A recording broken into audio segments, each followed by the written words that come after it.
Hi guys, it's your librarian, Mrs. Main, and today is February the 1st. We are looking for our lost books. If you've seen them, would you please bring them back to the library? Today we're sending out half-sheet notices on white paper to all of our 5th grade, 4th grade, 3rd grade, and 2nd grade students. These papers let you know how many books you have missing and what their titles are. We would love if you would be able to find those books for us by searching in all the corners, under the cabinets, under your bed, maybe in your bed, your sock drawer, wherever books might hide. But if you can't find them, you can replace them with the same book, or you may pay the front office. Okay? We'd much rather have our books back, so please look really, really hard to find those.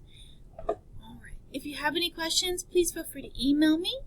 You may always email me at email1@kleinisd.net, or you may call me at 832-484-6081.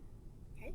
Thank you so much, guys. Thank you for helping us find our books, and also so that other kids just like you can check them out. Have a wonderful day. Bye.